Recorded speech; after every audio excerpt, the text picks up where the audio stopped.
ନାଇଁ ପ୍ରକୃତରେ କେରଳର ୱାୟନାଡ଼ରେ ଯେଉଁ ବିପର୍ଯ୍ୟୟ ଘଟିଲା ଅଭୂତପୂର୍ବ ବିପର୍ଯ୍ୟୟ ଯେଉଁଥିରେ ଶତାଧିକ ଲୋକ ପ୍ରାଣ ହରାଇଲେ ଏବଂ ପ୍ରାୟ 500ରୁ ଅଧିକା ଲୋକ ମଧ୍ୟ ହେଲେ ଇଞ୍ଜୁର୍ଡ଼ ହେଲେ ଏବଂ ଏପର୍ଯ୍ୟନ୍ତ କେରଳର ସେ ଯେଉଁ ବିପର୍ଯ୍ୟୟଟା ଟଳିନି।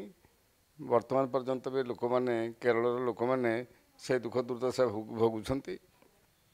ଏହି ସମୟରେ ସୁଖର କଥା ଯେ ଅମିତ ଶାହା ନବୀନ ପଟ୍ଟନାୟକଙ୍କୁ ମନେ ପକାଇଛନ୍ତି, କାରଣ ନବୀନ ବାବୁ ଯେତେବେଳେ ଥିଲେ ଓଡ଼ିଶାର ମୁଖ୍ୟମନ୍ତ୍ରୀ ଥିଲେ ସେତେବେଳେ ଦୁଇଟା ଘୋର ବିପର୍ଯ୍ୟୟ ଆସିଥିଲା ଓଡ଼ିଶାକୁ। ଫନି ଆସିଥିଲା ଏବଂ ସେଇଭଳି ମଧ୍ୟ ଅନ୍ୟାନ୍ୟ ବିପର୍ଯ୍ୟୟ ଆସିଥିଲା, କିନ୍ତୁ ସେତେବେଳେ ନବୀନ ନିଷ୍ପତ୍ତି କରିଥିଲେ ଯେ ଜିରୋ ଟଲରେନ୍ସ କରାଯିବ ଏବଂ ଓଡ଼ିଶାରେ ଜଣେ ହେଲେ ଲୋକକୁ ମରିବାକୁ ଦିଆଯିବ ନାହିଁ ବିପର୍ଯ୍ୟୟରେ, ଏବଂ ସେ ତାହା ଅଧିକାଂଶରେ ପୂରଣ କରିଥିଲେ। ଏବଂ ନବୀନଙ୍କର ଶାସନ କାଳ ମଧ୍ୟରେ କେବଳ ଜଣେ ଲୋକ ବିପର୍ଯ୍ୟୟରେ ମୃତ୍ୟୁବରଣ କରିଥିଲେ, ତା ଛଡ଼ା ଦ୍ୱିତୀୟ ଲୋକ ମୃତ୍ୟୁବରଣ କରିବାର ନାହିଁ, ଦୃଷ୍ଟାନ୍ତ ନାହିଁ।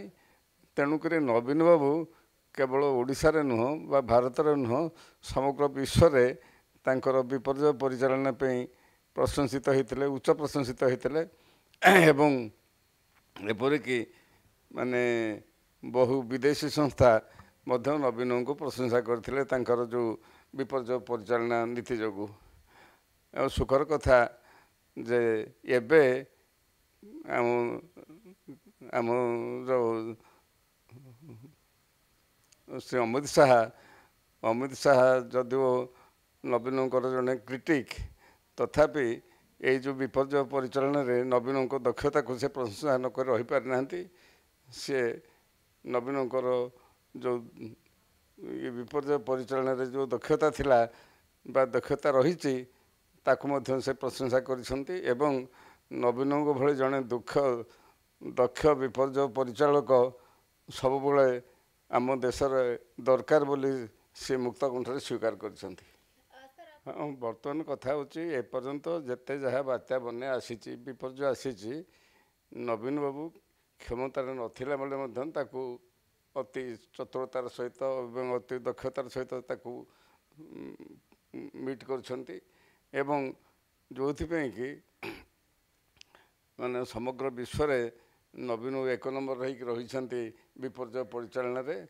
ଏବଂ ବର୍ତ୍ତମାନ ଆମର ଅମିତ ଶାହା ଯିଏକି ଦେଶ ରହୁଛନ୍ତି ଜଣେ ଅତ୍ୟନ୍ତ ଗୁରୁତ୍ୱପୂର୍ଣ୍ଣ ପଦବୀରେ ରହିଛନ୍ତି ଏବଂ ଯିଏକି ହେଉଛନ୍ତି ଭାରତବର୍ଷର ଉପପ୍ରଧାନମନ୍ତ୍ରୀ, ସିଏ ମଧ୍ୟ ନବୀନଙ୍କର ଦକ୍ଷତାକୁ ପ୍ରଶଂସା କରିଛନ୍ତି ଏବଂ ସେ କହିଛନ୍ତି ଯେ ନବୀନଙ୍କ ଭଳି ଦକ୍ଷ ପରିଚାଳକ ଥିଲେ ବିପର୍ଯ୍ୟୟ ପରିଚାଳନା କରିବାରେ କେବେ ହେଲେ ଅସୁବିଧା ହେବନି। ଏବଂ ସେଇ ଯେଉଁ ସେ ଅମିତ ଶାହାଙ୍କର ଏଇ ଯେଉଁ ପ୍ରଶଂସା ଏଇଟା ନିଶ୍ଚିତ ଭାବରେ ସମଗ୍ର ଦେଶକୁ ଯେ ନୂଆ ରାସ୍ତା ଦେଖାଇବ, ଏଥିରେ ସନ୍ଦେହ ନାହିଁ।